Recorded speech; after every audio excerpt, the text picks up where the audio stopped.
आज आम द्वितीय श्रेणी गणित बही सरस्वती शिशु मंदिर गणित बही चारि गाणितिक प्रक्रिया माध्यम केतोटी धारा गणितर सरल समाधान करवा। प्रथमे देखिए प्रश्न कौन अच्छे दुईटी क्रमिक संख्यार जोगफल 13 हेले संख्या दुईटी केते। प्रथमे आम जाना क्रमिक संख्या कौन। क्रमिक संख्या है क्रम अनुजाई थिबा संख्या। क्रम अनुजाई कहले संख्या रेखार आमर संख्या जमी थाए। संख्या रेखा प्रथम 1 तापर 2 तापर 3 तापर 4 आम क्रमिक संख्या है क्रम अनुजाई थी जहाँपर जी आम संख्या रेखार अच्छे ठीक सेमती थी। तेना ये गोटे जिनस आम देखा ये जो क्रमिक संख्या जड़े अन्य जो एक अधिक अधिक 1 1 2 2 1 3 3 एमती क्रम अनुजाई जो संख्या थी संख्या रेखार जड़े अन्य जनक ठार 1 अधिका।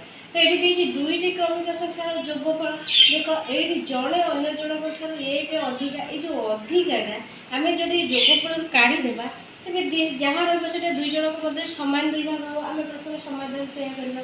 जोगफल है के 13 जड़े अन्य जनक के अधिका 1 अधिका आम प्रथम से जोगफल 1 काढ़ीदेले उत्तर रहा के 12। एवं जो उत्तर 12 रहा है दुई जन मैंने दुई सामान भाग हम कहीं अधिकाटा आम काढ़ीदे एवं लेवल सामान अच्छी देख एवं लेवल सामान अच्छी ये तेणु देख ये आम कौन कर दुई सामान भाग कर भाग मान तुम जाच हरण करवा।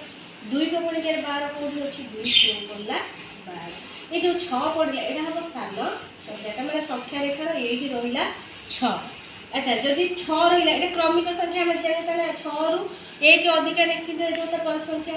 तो जो 1 आम काढ़ी प्रथम से 1 को 6 मिशिदेले होगा के 7 ये रहा 7 क्रमिक संख्या दुईटी 6 और 7 देख 6 7 जोगफल 13। एवं आम धारा अनुजाई लिखा यहाँ मुझे बुझेली आपर आम धारा अनुजाई लिखा यहाँ बहुत सरल कि प्रश्न पढ़े आमको टेंशन लगे किंतु करगले प्रोसेस बहुत सहज। एवं लिखा दुईटी क्रमिक संख्यार जोगफल लिख धारा दुईटी क्रमिक संख्यार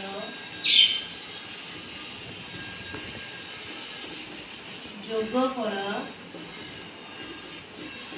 समान केते देला 13।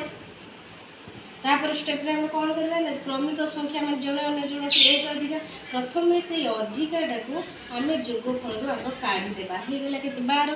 एवं 12टा 2 सामान भाग हम तुम 2 हरवा 12 हरण 2 सामान पड़ा 6 ये जो भागफल पड़ा यहाँ है सान संख्या बुझेगा। तापर आम कौन करवा से भागफल जो 1 काढ़ी मिसेदेवा 6 के 7 यहाँ बड़ संख्या अतएव क्रमिक संख्या दुईटी क्रमिक संख्या दुईटी 6